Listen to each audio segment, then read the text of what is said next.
kind of got involved in video broadcasting, and he is an expert and a longtime historian with kind of exposing the deep state as well.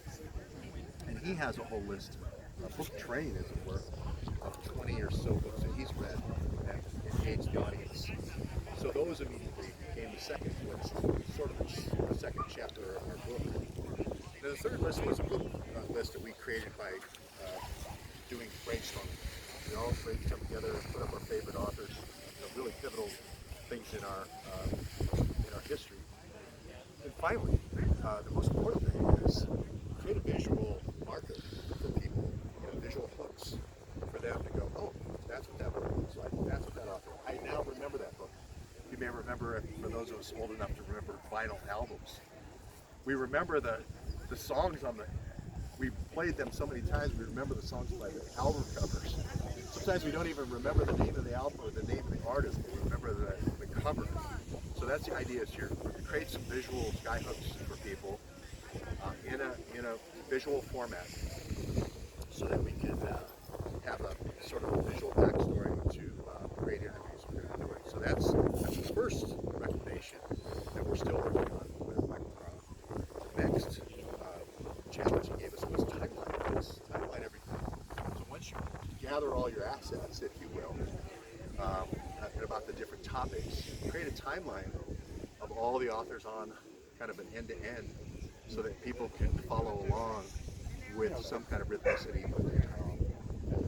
And that is probably tomorrow, quite frankly. Today is really putting together the books, and really it's getting the citizen journalists to actually create the snapshots and the assets to put in the book, to put in the documentary. That's the hardest part. Finding stuff is the hardest part when you're not doing a documentary. But I assure you, when you do those two things, you do the lists, the interview lists, and the timeline, the movie almost writes itself, the story almost tells itself. And one of the things I was talking with Michael about before I got here was that people who are involved in these things, he told me a story about Hollywood lighting company. You think just lighting, but there's a drug ring inside the Hollywood lighting company that's operating inside the Hollywood lighting company. You could be the person who's signing off the checks that he said he was for getting stuff done on the movie set. Little do you know, the guy who's key grip here in the back is dealing drugs, cocaine, and in all these different places as you're moving to try to run your business. So our job here is to take them, maybe just in a compartment of this machine, a cog in the wheel, if you will, and show the big picture. Show them how this deep state does work, show how the gears work, how the watch works, let them step back with their careers. So with that, I'll introduce our next person here that we slow down, and you'll meet them. You'll see they're people just like you and me who want to do the right thing. There's no anti-vaxxers here. They're all people who believe in vaccination, believe in safe vaccination, believe in animal testing.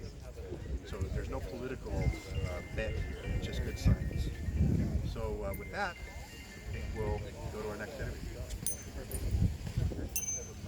Yeah,